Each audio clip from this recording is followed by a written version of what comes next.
the Democrats defined him first as a creep and a weirdo. And those things are very hard to run back away from. I mean, funnily enough, one of his weakest moments on CNN this morning was when he said, "Oh, the Democrats are resorting to playground bullying and name calling."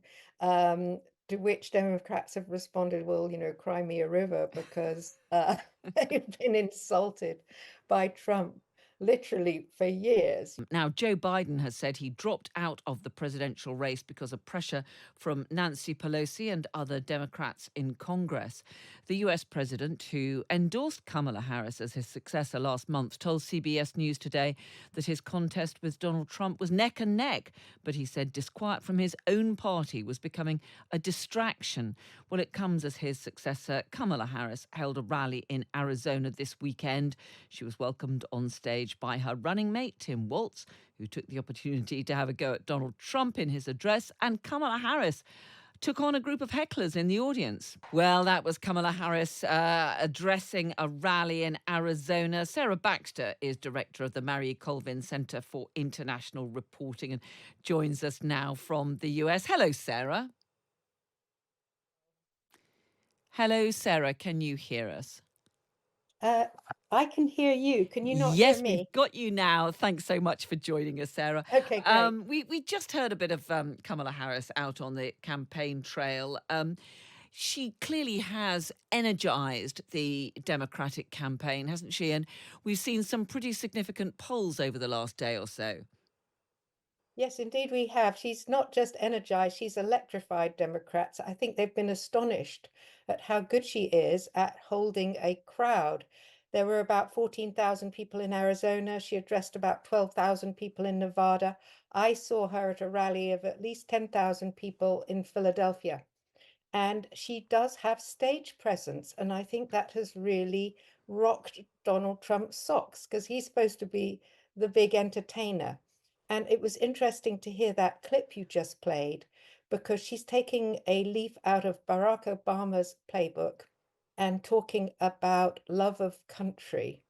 And increasingly, her crowds have begun to copy Donald Trump's crowds in chanting USA, USA. So she's definitely poaching some of Donald Trump's tactics, and they are beginning to call her a copycat as a result on the Trump side, but it does seem to be working for her.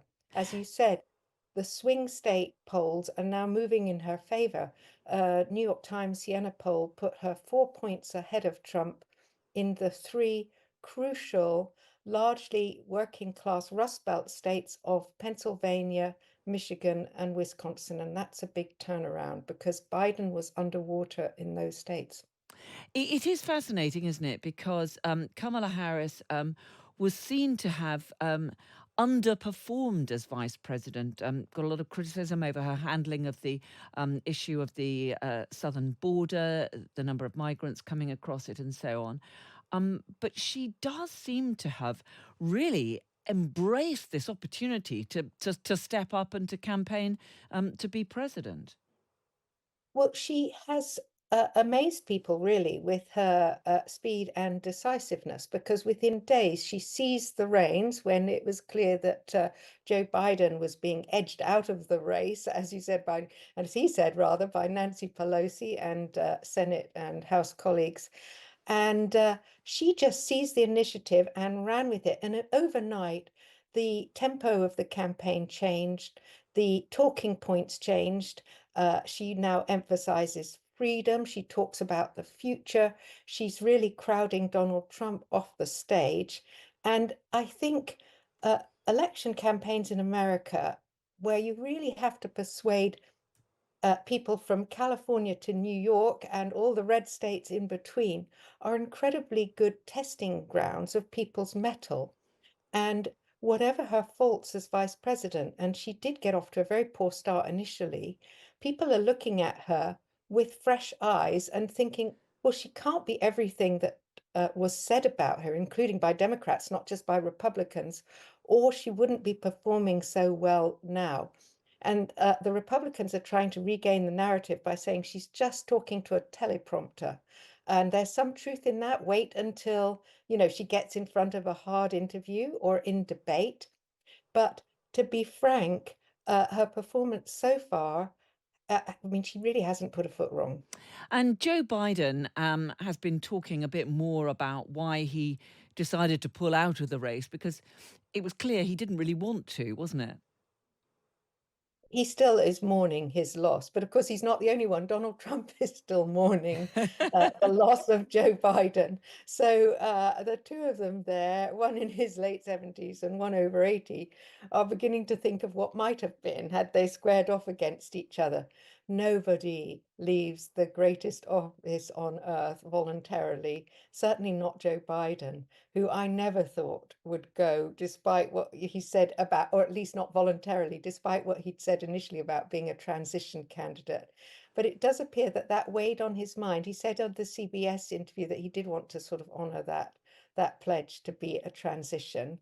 And of course, he was either going to transition towards a Donald Trump government or transition towards a Kamala Harris government. And I think he's decided it's best to be the guy with the 4-year legacy, rather like LBJ, Lyndon B. Johnson after Kennedy, who is considered a great president who got a lot done in his 4 years, but decided not to run again. I think Biden is taking comfort that he will have a better legacy for going now.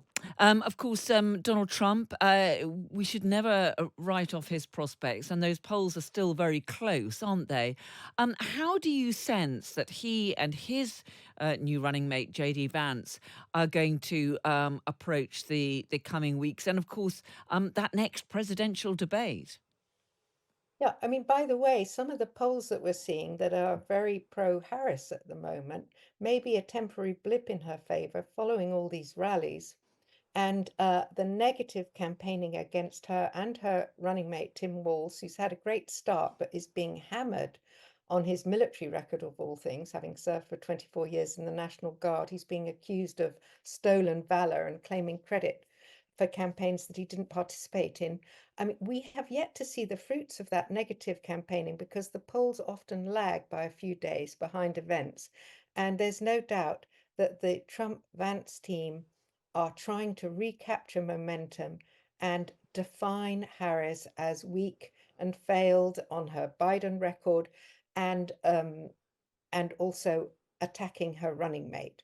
Uh, Vance has put in quite a credible performance this morning on CNN. He's quite an eloquent spokesman, but the Democrats defined him first as a creep and a weirdo, and those things are very hard to run back away from. I mean, funnily enough, one of his weakest moments on CNN this morning was when he said, "Oh, the Democrats are resorting to playground bullying and name calling." To which Democrats have responded, well, cry me a river, because they've been insulted by Trump literally for years, crooked Hillary, crooked Biden, lying Kamala, lying Nancy Pelosi, you name it. They've had a million nicknames for everybody. So I think Democrats are quite cheered by the fact that they're fighting back, but it would be quite wrong to assume that anything is in the bag. The polls really are still very evenly divided, and Donald Trump can count on both a very enthusiastic base and probably swathes of people who are not necessarily sticking their heads up a bit over the parapet at the moment. One thing I have noticed, though, is, as you know, I spent quite a lot of time in Pennsylvania. And having been back there just a couple of weeks ago, I noticed that the Trump signs are much, much thinner on the ground than they used to be in heavily Trump areas. And I think that's a sign that people are slightly tiring of his shtick. Doesn't mean they won't vote for him. They're just not as out and proud as they were in 2020, when, by the way, he still lost, even with huge crowds and a late surge in momentum. And that's why nothing's in the bag yet.